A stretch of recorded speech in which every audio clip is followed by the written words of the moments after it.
Salut tout le monde, j'espère que vous allez tous très bien et que vous êtes prêts pour notre nouvelle affaire criminelle du jour. Vous semblez tous avoir été plutôt intéressés par l'affaire de Ruth Talia Sanchez qui a été assassinée lors d'un jeu télévisé. Eh bien sachez que notre affaire du jour se passe dans des circonstances très similaires. Je réalise que je suis tout doucement en train de me spécialiser dans les crimes ayant eu lieu lors de jeux télé parce que c'est pas du tout les premières fois que j'aborde ce sujet-là. On avait notamment parlé ensemble de l'émission aux États-Unis, on a échangé nos mamans où c'était arrivé aussi. Donc on dirait bien que ce thème m'inspire énormément ces temps-ci. En tout cas, j'ai bien hâte d'aborder notre sujet du jour avec vous parce que je suis certaine que les 3/4 d'entre vous n'en ont jamais entendu parler. Mais avant que l'on entre dans les détails de notre affaire, je me dois de vous demander si vous connaissez déjà le cashback et si vous êtes au courant de tout l'argent que son utilisation peut vous faire gagner. Pas de stress si vous êtes perdu et que vous n'avez jamais entendu parler de cela, car eBay Club et moi sommes là pour vous éclairer aujourd'hui. Le cashback, c'est bien plus simple que ça en a l'air.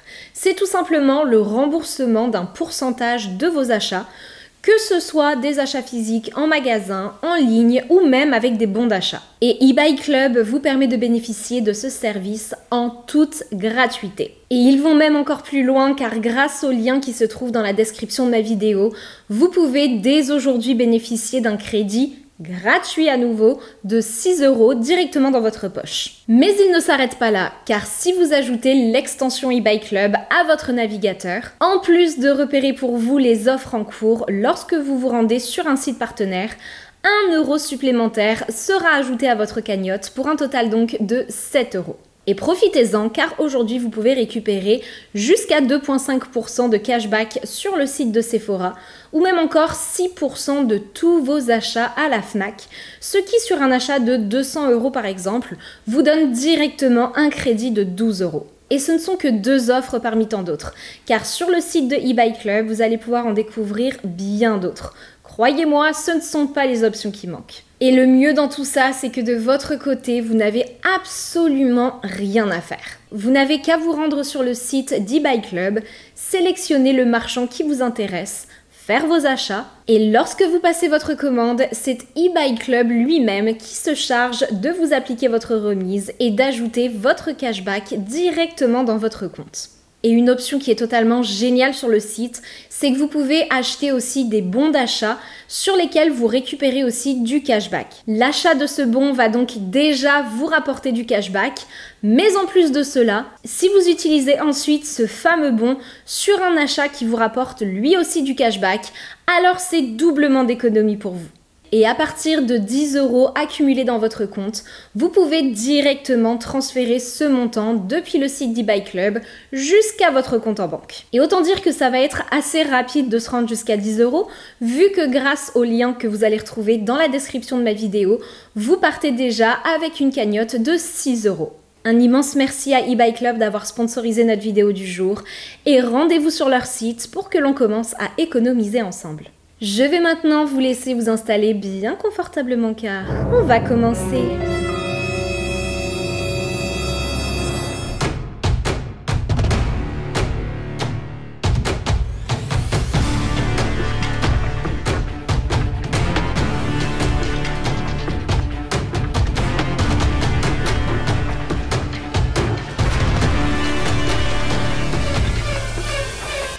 Durant l'année 1995, les talk shows sont un programme télé extrêmement populaire aux États-Unis. Pratiquement toutes les chaînes de télévision proposent leur propre version. Et le concept est extrêmement simple.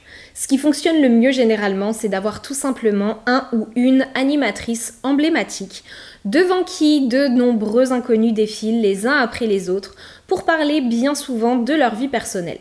Et plus les sujets de l'émission et les invités sont exubérants, plus ils ont de chances de faire de l'audience. Les sujets varient tous les uns des autres. Un jour, ce sont des ados rebelles qui répondent à leurs parents qui se présentent sur le plateau, le lendemain, des personnes ayant des passe-temps plutôt particuliers, ou encore parfois même des sosies de stars. En France par exemple, lorsque j'étais enfant, on avait l'émission C'est mon choix qui représente à la perfection ce qu'étaient les talk shows à l'époque. Et je me souviens justement d'une émission en particulier où sur le plateau il n'y avait que des gens avec des rires hors du commun. Je sais pas pourquoi celle-ci m'a marqué plus que les autres, mais je m'en souviens encore très bien aujourd'hui. Bref, en 1995 donc, ce genre de talk show est extrêmement populaire, et notamment aux États-Unis. Et parmi l'éventail très large d'émissions de ce genre de l'époque, on retrouve The Jenny Jones Show, qui est une émission ayant vu le jour en 1991, diffusée durant l'après-midi, et qui était présentée par l'animatrice Jenny Jones, comme on pouvait le deviner par le titre. Et comme tous les autres talk shows de l'époque, les producteurs du Jenny Jones Show essayaient de marquer les esprits le plus possible en invitant les personnes les plus charismatiques et étranges sur leur plateau. L'une des choses qu'ils adoraient faire par exemple, c'était d'inviter sur le plateau des personnes ayant des looks uniques et différents des autres, pour ensuite les relooker et capturer leurs réactions en direct. Mais cette émission, se voulant bon enfant et fun, va rapidement prendre une tournure beaucoup plus sombre durant l'année 1995, et ce, lorsque l'un des épisodes du Jenny Jones Show va totalement chambouler l'émission, à tel point que cet épisode en question ne sera jamais diffusé à la télévision. On va donc revenir ensemble sur cet épisode très particulier.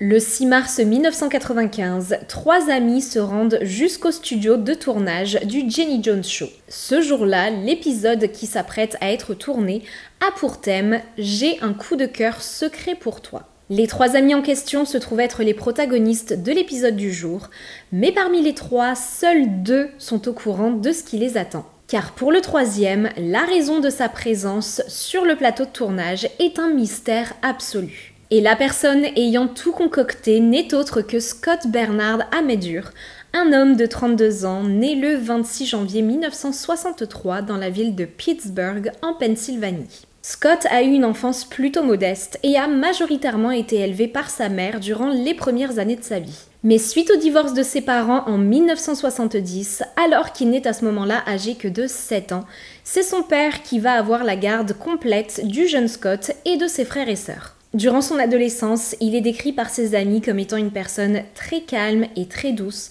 et surtout quelqu'un qui ne se prend pas du tout la tête.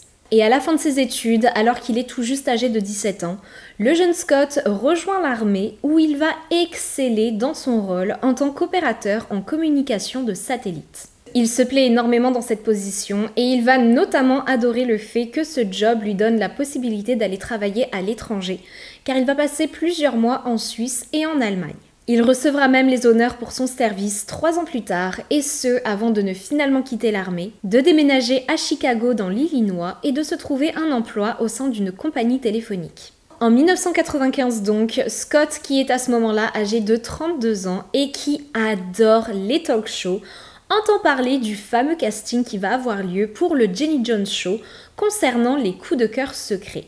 Et il se trouve justement que Scott a un très gros coup de cœur pour une personne à qui il n'a pas encore eu la chance d'avouer ses sentiments.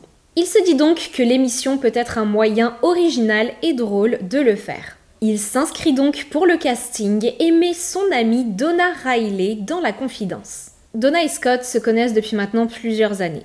Ils vivent non loin l'un de l'autre et dès qu'ils en ont l'occasion, passent du temps ensemble. Donna étant une mère célibataire, Scott lui apporte régulièrement son aide et son soutien dans l'éducation de ses enfants. Mais le 6 mars 1995, les rôles s'inversent car c'est maintenant au tour de Donna de soutenir son amie. Scott lui a fait part de son plan et l'a briefé sur la situation. Donna est donc au courant de tout. Ils se rendent donc tous les deux au studio de tournage du Jenny Jones Show en centre-ville de Chicago et attendent patiemment leur tour de monter sur le plateau de télévision face au public et aux caméras et de tout révéler au grand jour. Le tournage commence et les invités s'enchaînent. La toute première personne faisant place devant les caméras se trouve être Jennifer Blevins, une jeune femme transgenre ayant eu un coup de cœur pour Richard Johnson, un barman travaillant dans un club où elle se rendait régulièrement.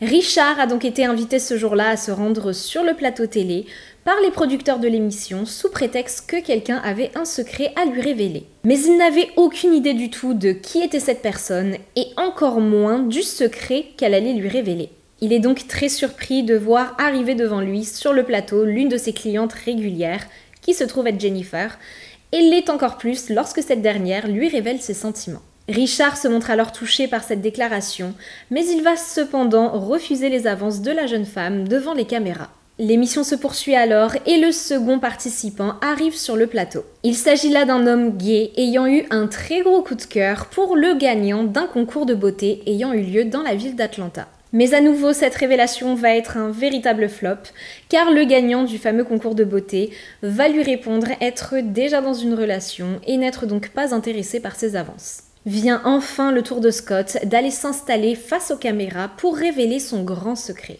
Donna et lui prennent alors place sur le canapé face à l'animatrice Jenny Jones qui se trouve à ce moment-là dans le public de l'émission.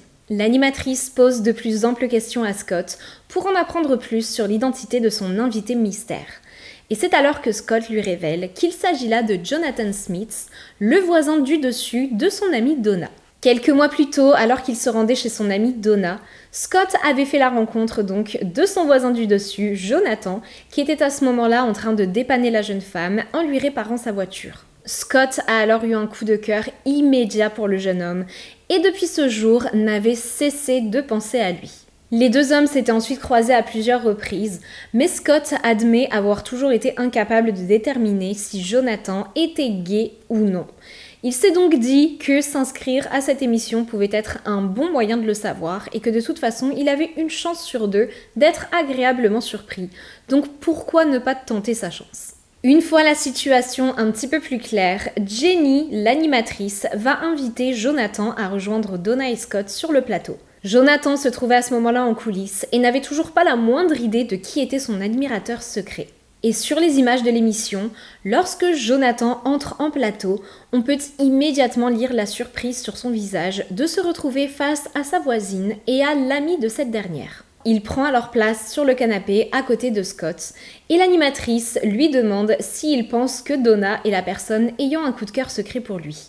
Ce à quoi Jonathan va immédiatement lui répondre que non, car il sait très bien que Donna et lui sont tout simplement des amis et qu'il n'y a aucune ambiguïté entre eux. Jenny Jones lui révèle à ce moment-là que c'est en réalité Scott qui a craqué sur Jonathan et lui demande si ce coup de cœur est mutuel. Ce à quoi Jonathan, qui est très visiblement mal à l'aise, lui répond que non, ce coup de cœur n'est pas du tout partagé car il n'est pas intéressé par les hommes. Rien de plus n'est donc envisageable entre eux, mais il est cependant très flatté de savoir qu'il plaît à Scott. Face à ce troisième échec de suite, l'animatrice leur souhaite néanmoins tout le meilleur et passe au candidat suivant. Scott, Donna et Jonathan retournent alors en coulisses, ils rassemblent leurs affaires et quittent les lieux.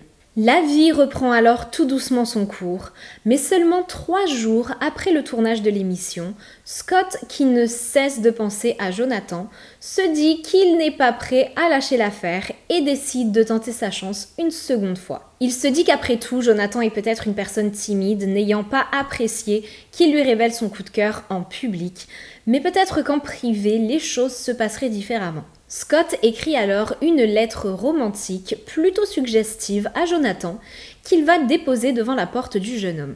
Mais la réaction de Jonathan à la découverte de cette lettre ne va pas du tout être celle que Scott espérait. John est totalement furieux.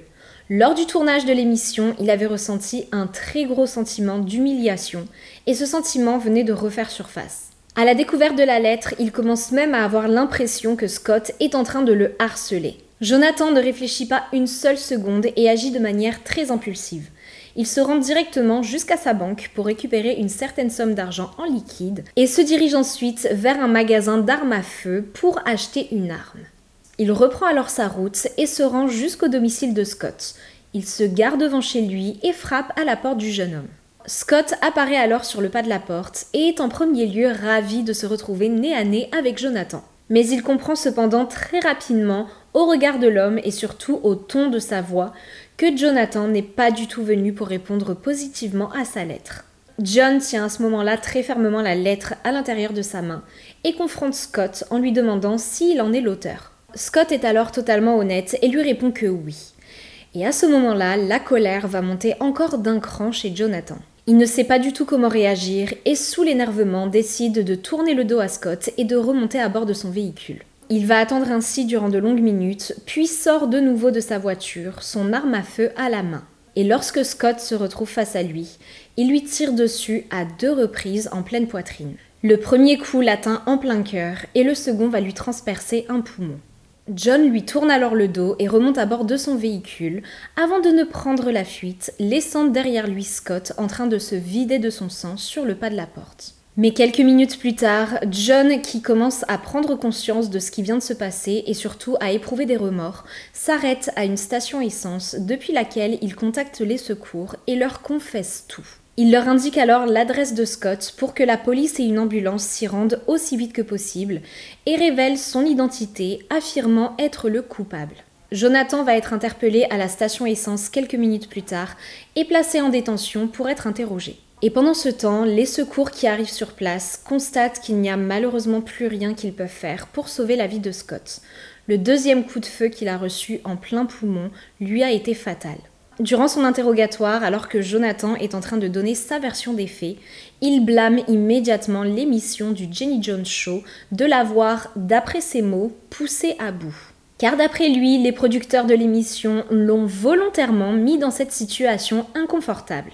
Avant le tournage de l'émission, lorsque John a reçu un appel de la part du producteur pour l'informer que un ou une inconnue avait un coup de cœur secret pour lui qu'il souhaitait révéler à la télévision, ce fameux producteur aurait d'après John insinué qu'il pouvait aussi bien s'agir d'un homme que d'une femme, mais il aurait néanmoins insisté sur le fait qu'il y avait de fortes probabilités pour qu'il s'agisse d'une femme.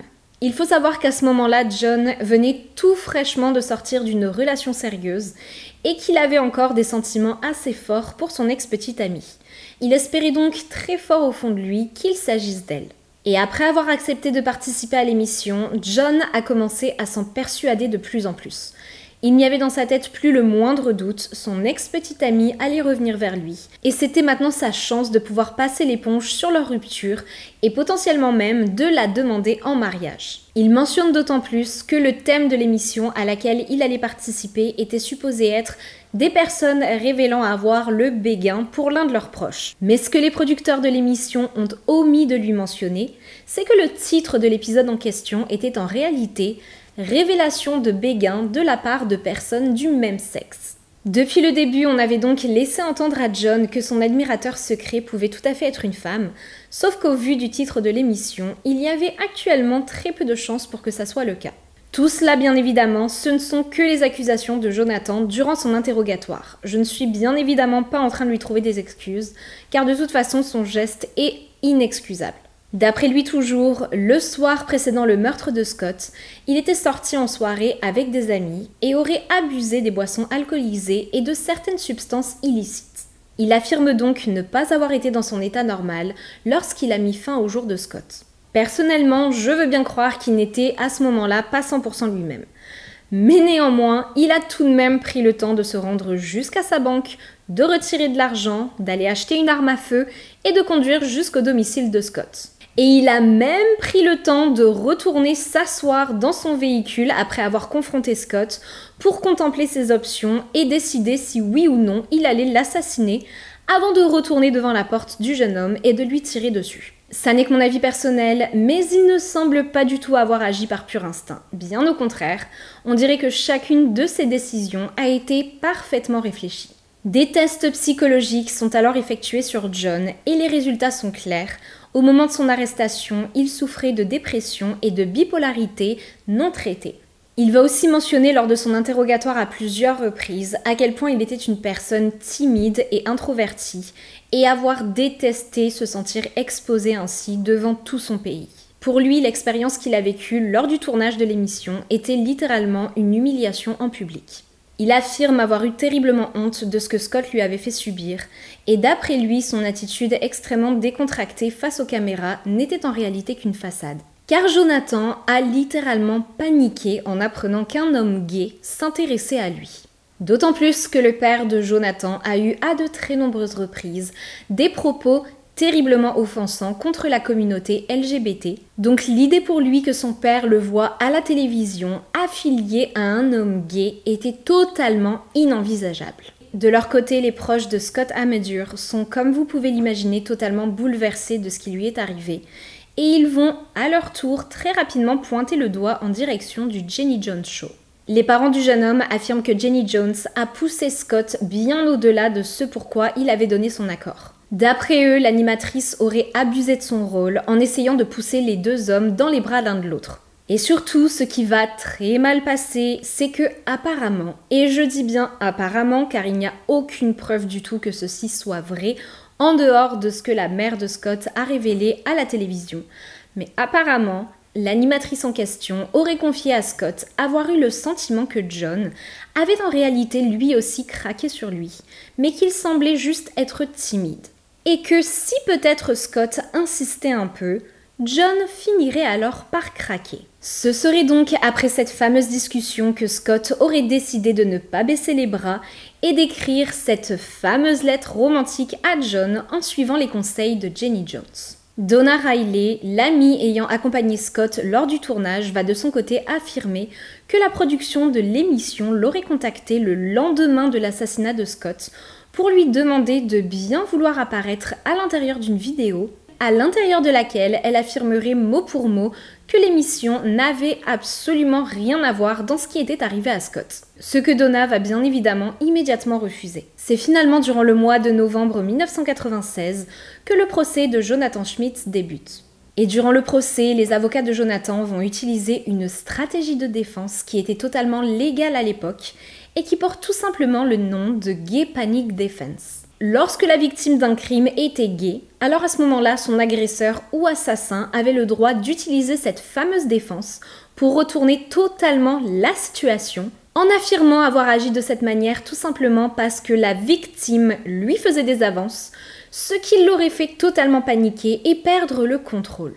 En bref, sous prétexte de l'orientation sexuelle d'une personne, on a le droit de blâmer la victime pour les actions de son agresseur. C'est totalement inimaginable. Et en plus, croyez-le ou non, mais la Gay Panic Defense est à ce jour encore légale dans de nombreux États des États-Unis. Finalement, à l'issue de l'audience, Jonathan Schmitz, qui était en procès de base pour un meurtre au premier degré, est finalement reconnu coupable de meurtre au second degré et reçoit une peine minimale de 25 ans de prison, mais pouvant aller jusqu'à 50 ans. Jonathan et ses avocats vont alors décider de faire appel dans l'espoir d'obtenir une peine plus clémente, et c'est finalement 3 ans plus tard que le second procès va avoir lieu. Mais pas de chance pour lui, le jury va de nouveau trancher et décider qu'il mérite totalement sa peine et fera donc bien son minimum de 25 ans de prison. Et seulement à la fin de ces 25 années, il sera éligible de faire une demande pour une libération conditionnelle. Et c'est finalement le 22 août 2017, soit après seulement 22 ans derrière les barreaux, que Jonathan Schmitz, âgé à ce moment-là de 47 ans, obtient sa libération conditionnelle pour bonne conduite et est remis en liberté. Il vit aujourd'hui dans l'État du Michigan et tente de se faire le plus discret possible depuis sa sortie de prison. Cette décision de justice va profondément toucher la famille de Scott, et notamment son frère Frank, qui déclare publiquement ne pas être confortable du tout à l'idée que l'assassin de son frère ait le droit de continuer à vivre sa vie tranquillement, surtout qu'à 47 ans, il lui reste encore pas mal d'années devant lui. Tandis que son frère s'est de son côté vu ôter la chance d'en faire autant 22 ans plus tôt.